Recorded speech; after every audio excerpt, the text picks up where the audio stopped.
Hello, I'm Frederick Janson, and this is the 8th section of my Change, Value, Behavior, and Performance Theory, which addresses the qualitative and quantitative valuations of change.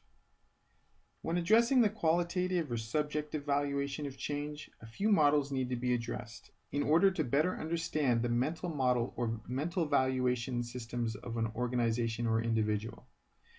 Though organizations are mostly considered individuals by law, they are groups of individuals, and so the mental model of an organization is the sum of the mental valuation systems of its individual stakeholders divided into formal mental models and informal mental models. The Erikson stages of development address age-specific mental valuation systems of individuals. Skinner and Pavlov's theories of reward and punishment are excellent for understanding the socially conditioned risk and benefit valuation systems of individuals. The work of Doctors Stanley Milgram and Philip Zimbardo provide an excellent understanding of how situational authority affects the mental valuation systems concerned with morality, a variation of risk and benefit valuations.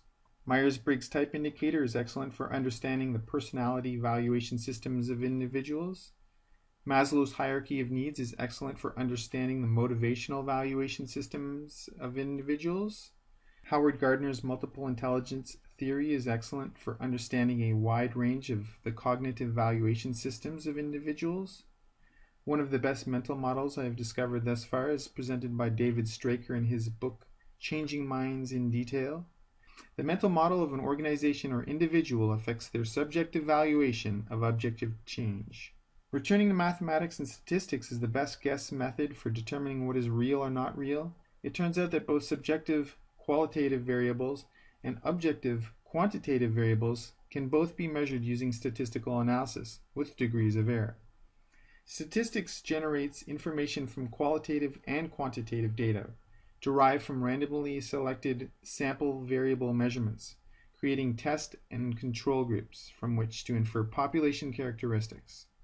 In short, statistics are a measure of what is possibly objective or real, providing snapshots of how components of everything are possibly changing with degrees of error.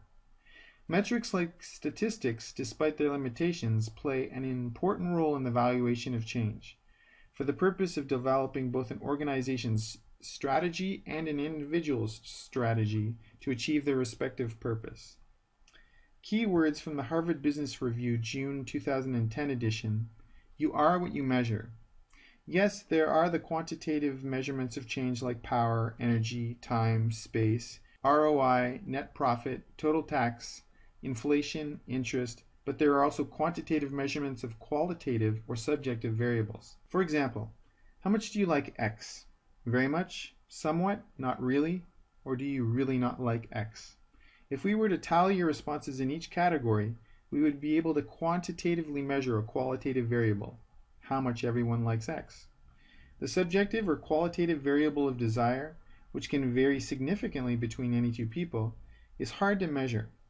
But if we create levels, categories, or boxes of desire and put the response of every person we ask into one of the boxes, then we are able to quantitatively measure a qualitative or subjective variable. Why is the valuation of subjective and objective change variables important? Because this allows people, change agents with the power to affect change, and organizations, groups of change agents with the power to affect change, to put a number on people's valuations and behaviors, like the opinion of customers, vendors, investors, bankers, media, executives, managers, employees, employers, consultants, politicians, lobbyists, unions, associations, community, and regulators. It allows us to measure these qualitative variables. If you can qualitatively and quantitatively measure what people like, don't like, and would like before, during, and after every interaction, then you can more effectively and efficiently behave or retain, produce and acquire what they like and discard what they don't like to further your purpose. If people know about what you provide, like what you provide, and or how you provide it, they can be influenced. If they don't know or don't like what you provide and or how you provide it, then they can't be influenced. Similarly, with respect to change, if you can measure what adapts to change, what doesn't adapt to change, what might adapt to change, You can keep what is adaptable, develop some of what might be adaptable, and modify or discard what isn't adaptable. This philosophy can be applied to variables that impact organizational and personal development change.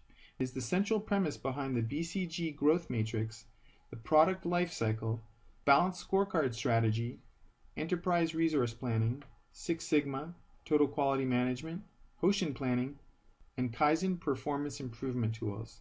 By measuring what furthers purpose, what hinders purpose, and what might further or hinder purpose, an organization or individual may be able to increase the probability that they'll influence change. Where influence is the power to govern change, and where power is the behavior employed to attempt to govern change.